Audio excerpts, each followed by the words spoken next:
রোহিঙ্গাদের রাখছে, আমরা বাংলাদেশ হয়ে আমাদের কেন রাখে নাই? যতক্ষণ পর্যন্ত আমাদের চাকরি পূর্ণবহাল করবে না ততক্ষণ পর্যন্ত ক্যাম্পে কোনো এনজিও এবং আইনজোর গাড়ি ঢুকতে পারবে না।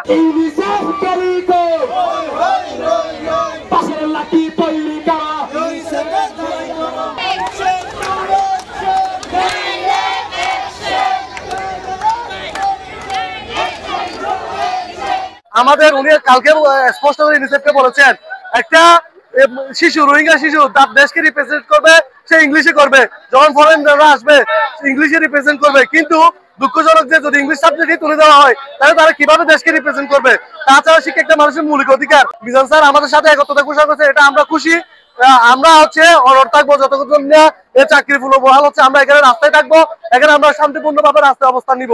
আমরা এখানে দাবি নিয়ে আসছি, আমাদের 4,500 টিচার হচ্ছে চাকরিচ্যুত করছিল, প্লাস ইউনিসেফ একটা সময় নিয়েছে, আমরা দফায় দফায় 2বার আন্দোলনে নামছি।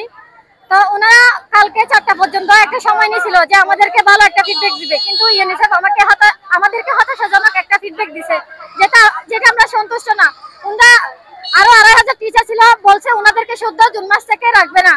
তো এই জন্য হচ্ছে আমরা আজকে রাস্তা অবরোধ করছি। ইউনিসেফ যতক্ষণ না আমাদের দাবি মেনে নিচ্ছে আমরা রুট ছেড়ে দিব না, আমরা রুটে উঠবো না, প্রয়োজন আমরা এখানে লাশ হয়ে যাব। আসলে আমাদের রুট ব্লক করার একটাই কারণ, আমরা ডিসি স্যার এবং ট্রিপল আরসি স্যার এবং সেনাবাহিনীর সিইও স্যার সবাইকে আমরা অবগত করেছি, ইউনূস স্যারকে অবগত করেছি, প্রশাসনের সকল জায়গায় আমরা অবগত করেছি আমাদের দাবি নিয়ে। আমাদের 4,000 শিক্ষককে তারা চাকরি থেকে বাতিল করেছে। যতক্ষণ না পর্যন্ত চাকরি পূর্ণবহাল হচ্ছে ততক্ষণ পর্যন্ত উকিয়া, টেকনাফ, পুরা কক্সবাজার বন্ধ থাকবে। ক্যাম্পে এডুকেশন সেক্টর দীর্ঘকালীন যে কার্যক্রম চালিয়ে আসছে, এখানে প্রাধান্য পেয়েছিল আমাদের কক্সবাজার জেলার নিয়োজিত তরুণ তরুণীরা, যেগুলো শিক্ষিত তরুণ তরুণীরা, এগুলো ওরা যাচাই বাছাই করে এক্সামের মাধ্যমে কিন্তু নিয়েছিল। হ্যাঁ, কিন্তু আজকে ফ্র্যাঞ্চাইজিস দেখিয়ে আমাদের হোস্ট টিচার সকলকে বাদ দিয়েছে, যেগুলোকে ওয়েটিং এ রেখেছিল যাচাইয়ের জন্য।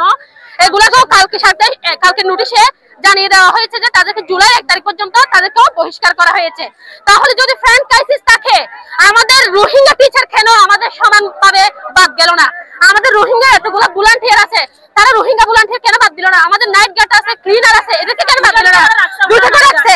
আমার 10 জন করে একটা ক্যাম্পে 12 জন করে ভলান্টিয়ার আছে, এগুলো স্যালারি আছে 10,000 করে, এগুলো কেন একটা বাদ দিল না? শুধু আমাদের হোস্ট টিচারের বেলায় কেন ফ্র্যাঞ্চাইজিস? সেটা আমাদের হোস্ট টিচারের বেলায় কারোর কাছে একটাও স্যাক্রিফাইস আসে নাই। কিন্তু আমরা চাচ্ছি যে আমাদের যদি ফ্র্যাঞ্চাইজিসটা দেখানো হয় তাহলে আমাদের সমানভাবে হোস্ট টিচার আর রোহিঙ্গা টিচার বাদ দেওয়া হোক।